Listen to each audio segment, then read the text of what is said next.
Hello नमस्कार दोस्तों। सबसे पहले मैं आपको ये बता दूं, हमारे हाथ की रेखाओं से हमारा भाग्य चेंज नहीं होता, जबकि हमारे कर्मों से हमारे हाथों की रेखाएं चेंज होती हैं। और हमारे हाथों की रेखाएं हमें ये बताती हैं कि हमारा पास्ट क्या था, हमारा प्रेजेंट क्या है और हमारा फ्यूचर क्या है। इसलिए हाथों को मनुष्य का दर्पण कहा गया है। अब सवाल ये उठता है कि कौन सा हाथ देखना चाहिए। हाथ हमेशा कर्म हाथ देखना चाहिए, जिस हाथ से मनुष्य कर्म कर रहा है।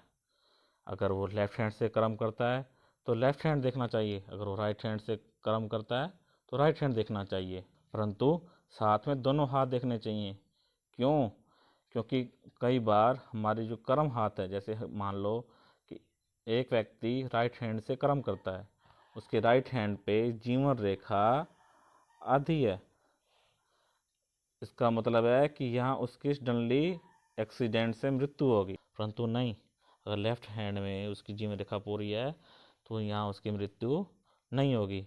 उसके बाद फिर इसका क्या मतलब हुआ? इसका मतलब हुआ यहाँ पे उसका जीवन का जो स्वास्थ्य है वो थोड़ा खराब रहेगा, परंतु मृत्यु नहीं होगी। तो इसलिए हमें राइट और लेफ्ट दोनों देखने चाहिए। और हमें हमें 12 से 14 साल तक के बच्चों का हाथ नहीं देखना चाहिए। क्यों? क्योंकि 12 से 14 साल के बच्चों का हाथ अभी बहुत तेज गति से रेखाएं चेंज होती हैं।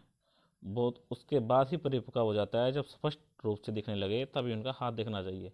अगर हमें उनका भविष्य जानना ही है, कुछ विशेष लक्षण होते हैं, उनको ही देख के हम बता सकते हैं कि ये आगे जाके बच्चा क्या करेगा। जैसे मान लो, मैं आपको एक छोटा सा एग्जांपल देता हूँ।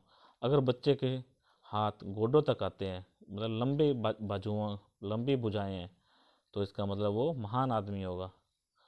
इस तरह से विशेष एक लक्षण होते हैं जो हमें बच्चों में देखने चाहिए। पर छोटे बच्चों का हाथ नहीं देखना चाहिए, क्योंकि वो फलकथन गलत हो सकता है। मुझे लगता है आपको समझ आ गया होगा कि महिलाएं हों या पुरुष हों, उनका कर्म हाथ ही देखना चाहिए।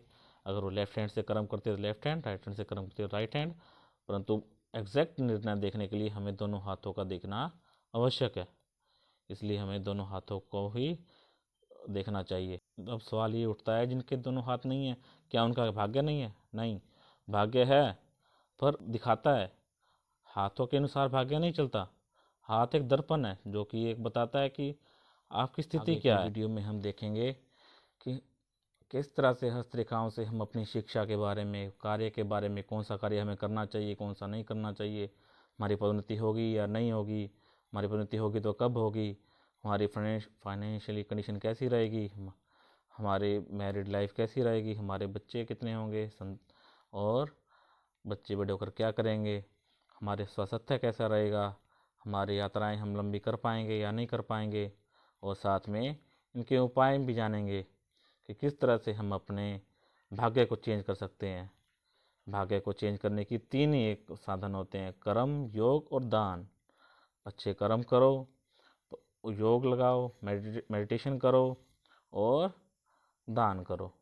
ये 3 ही विधियां अपने भाग्य चेंज करने के बारे में, इनके बारे में भी हम अब अगली वीडियो में डिस्कस करेंगे। अगर आपको वीडियो अच्छी लगी हो, please like and subscribe. Thank you.